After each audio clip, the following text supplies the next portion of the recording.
રાજા ભોજની કારકિર્દી અને સિદ્ધિઓ. 1. પૂર્વ ભૂમિકા.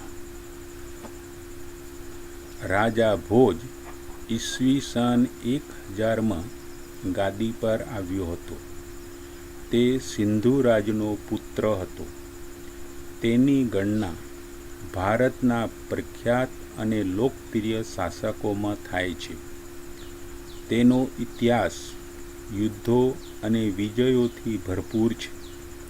તેની લશ્કરી સફળતાઓને કારણે માળવાનો વિસ્તાર ખૂબ કર્યો હતો. તેથી માળવાની પ્રસિદ્ધિ અને પ્રતિષ્ઠામાં ખૂબ વધારો થયો હતો. રાજા ભોજને ધારાનગરીના રાજા તરીકે પણ ઓળખાય છે. તે એક મહાન વિજેતા ઉપરાંત સાહિત્ય, કલા અને સંસ્કૃતિનો મહાન ઉપાસક અને સંરક્ષક હતો. 2. માળવાના રાજા ભોજના વિજયો. 1. ચાલુક્ય રાજા જયસિંહ સાથે યુદ્ધ. માળવાના પરમારોને કલ્યાણીના ચાલુક્યોની જૂની દુશ્મનાવટ હતી. રાજા ભોજના સમયમાં પણ સંઘર્ષ ચાલુ હતો. રાજા ભોજે કલ્યાણીના રાજા જયસિંહને હરાવવા કલચુરી રાજા ગંગેયદેવ અને ચોલ રાજા રાજેન્દ્ર સાથે મૈત્રી કરાર કર્યા હતા. પછી ત્રણેયના સંયુક્ત લશ્કરે ચાલુક્ય રાજા જયસિંહ સાથે યુદ્ધ કર્યું. આ યુદ્ધમાં ચાલુક્ય રાજા જયસિંહનો વિજય થયો હતો. પછીથી જયસિંહે માંડો, ઉજ્જૈન અને ધારાનો કબજો મેળવી બેફામ લૂંટ ચલાવી હતી. 2. લાટ રાજા સાથે યુદ્ધ. ભોજ રાજાએ લાટ પ્રદેશ ઉપર આક્રમણ કરી વિજય મેળવ્યો. લાટના શાસક તરીકે યશોવર્મનની નિમણૂક કરી હતી. રાજા ભોજનો આ પ્રથમ વિજય હતો. 3. ચંદેલો સામે યુદ્ધ. બુંદેલખંડનો રાજા વિદ્યાધર ઉત્તર ભારતનો શક્તિશાળી રાજા હતો. ઉત્તર ભારતને જીતવાની ભોજને મહત્વાકાંક્ષા હતી. તેમની વચ્ચે થયેલા યુદ્ધમાં રાજા ભોજનો પરાજય થયો હતો. 4. કનોજ પર આક્રમણ. રાજા ભોજ કનોજના રાષ્ટ્રકૂટો સાથે યુદ્ધ થયું હતું. આ યુદ્ધમાં રાજા ભોજનો પરાજય થયો હતો. 5. ચાહમાનો સાથે યુદ્ધ. રાજા ભોજે શાકંભરીના ચાહમાન રાજા વીર્યરાય સાથે યુદ્ધ કર્યું હતું. તેમાં ભોજે વિજય મેળવ્યો હતો. એક અભિલેખમાં જાણવા મળે છે કે નાડોલના ચાહમન રાજવી અણહિલ પર આક્રમણ કર્યું હતું. આ યુદ્ધમાં ભોજનો પરાજય થયો હતો. પરમાર સેનાપતિ સોઢાને મારી નાખ્યો હતો. 6. ગુજરાતના ચાલુક્યો સાથે યુદ્ધ.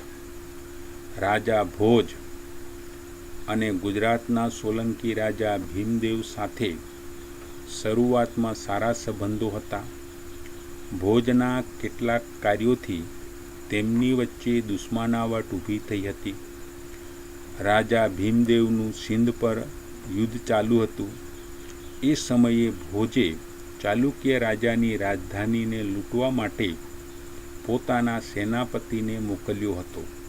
તેણે હુમલો કરી અને અણહિલમાં ખૂબ લૂંટ ચલાવી હતી. 7.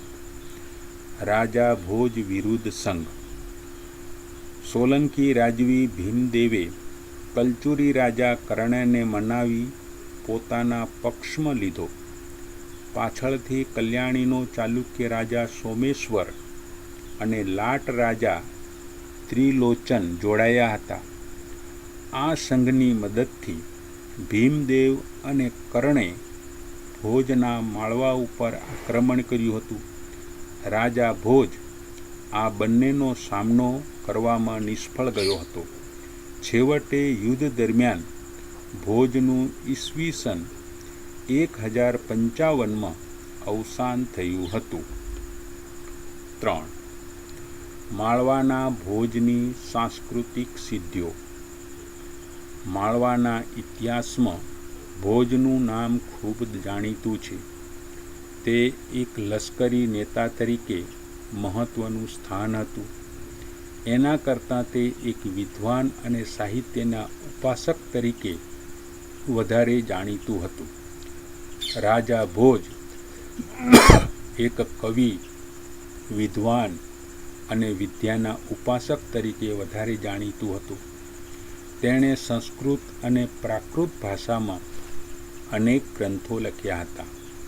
તે એક સારો કવિ, તત્વજ્ઞાની અને જ્યોતિષી પણ હતો.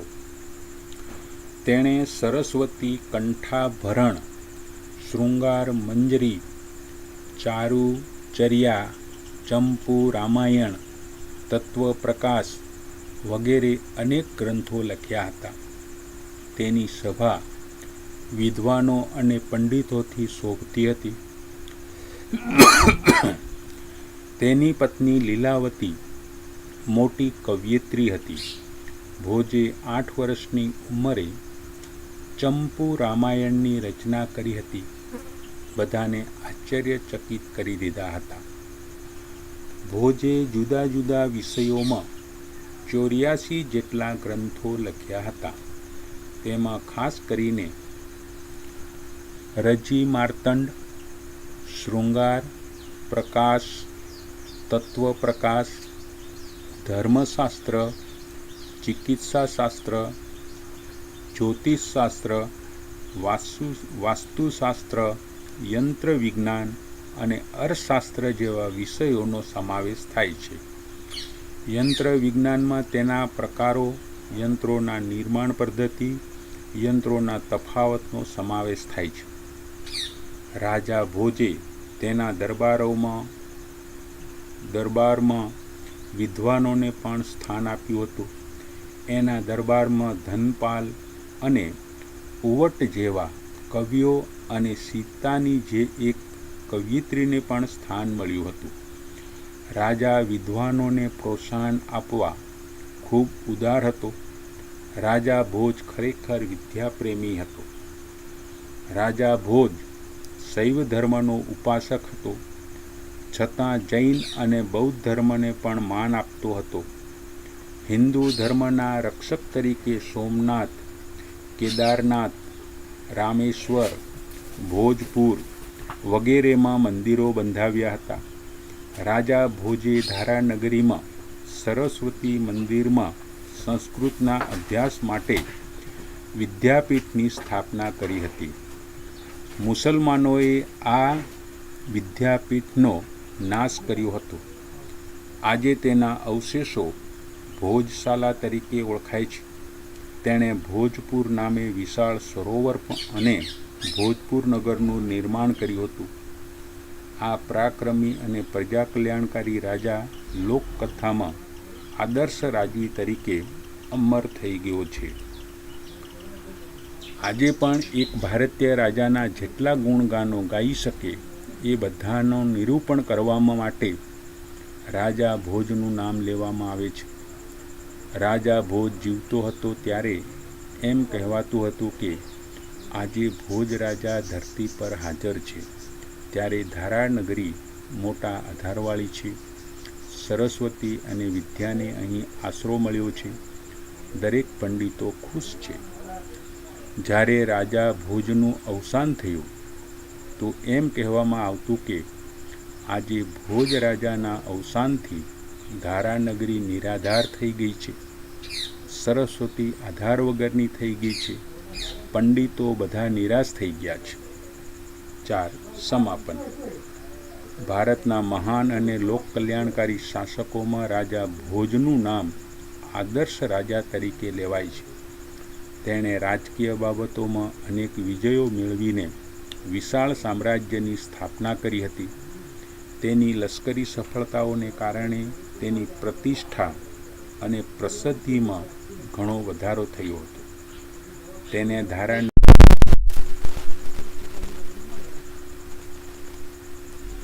રાજા ભોજ સાહિત્ય, સંસ્કૃતિ, અને કલાનો મહાન ઉપાસક અને સંરક્ષક તરીકે પણ ઓળખવામાં આવે છે.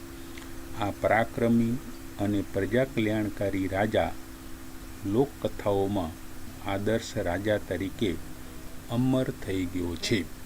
આમ રાજા ભોજ અને માળવાનું રાજ્ય એ ભોજના સમયમાં એની સાંસ્કૃતિક સિદ્ધિઓ માટે ખૂબ જ જાણીતું બન્યું હતું. આ સાથે આજનો દિવસ અહીંયા પૂર્ણ કરીએ છીએ.